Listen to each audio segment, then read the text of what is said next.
What actually keeps a person healthy and genuinely happy over an entire lifetime? If you had to invest today in your future self, where would you put your time? More money? More status? More recognition? Most people already have an answer.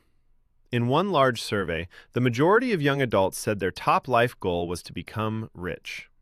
A huge number also said they wanted fame. And honestly, that makes sense. Everywhere you look, the message is the same. Work harder, achieve more, stand out. But here's the problem. Those are snapshots of success, not the full story of a life.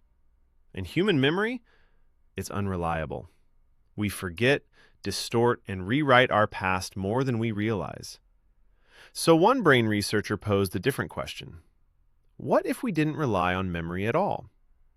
What if we followed people's lives as they actually unfolded? A study that watched life happen. That question led to one of the longest-running human studies ever conducted, the Harvard Study of Adult Development. For more than 75 years, researchers tracked hundreds of individuals, from their teenage years all the way into old age. They didn't just send surveys. They interviewed them regularly, checked medical records, spoke to their families, even observed their relationships up close. These people grew into every kind of life you can imagine. Successful professionals, struggling workers, people who rose to the top, people who fell apart. Different paths, different outcomes. But one question stayed the same.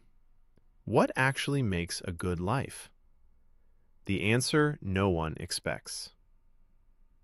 After decades of data, thousands of interviews, and entire lifetimes observed, the clearest conclusion wasn't about money. It wasn't about fame. It wasn't even about hard work. It was this. Strong relationships are the biggest predictor of happiness and health. Not just emotionally, but physically too. Lesson number 1. Connection is survival. People who stayed connected to family, friends, community, lived longer, felt happier, and stayed healthier. On the flip side, loneliness turned out to be dangerous. Not just feels bad dangerous, but biologically harmful. It increased stress, weakened health, and even accelerated mental decline. And here's the surprising part. You can feel lonely even when you're surrounded by people.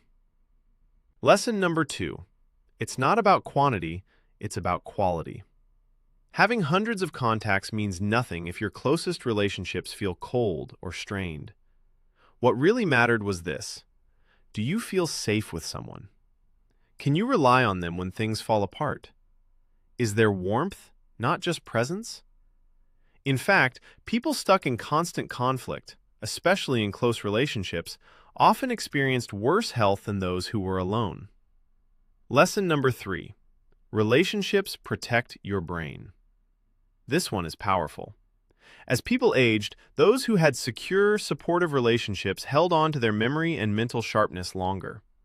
Not because their lives were easier, but because they had someone they could count on. Even physical pain felt lighter when emotional support was strong. So why do we ignore this? If this truth is so clear, why do most people still chase success first and relationships later? Because relationships are hard. They're messy.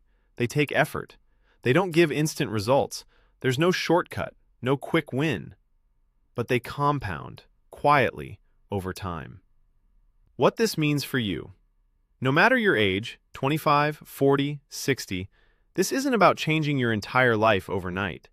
It's about small, intentional shifts.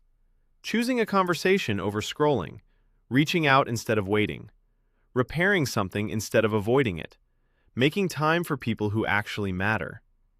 Because in the long run, those moments stack up. The truth that stays.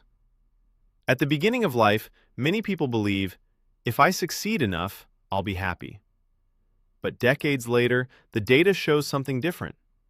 The people who built the best lives were the ones who invested in relationships. Not perfectly, not effortlessly, but consistently. Because in the end, a good life isn't built on achievements. It's built on people.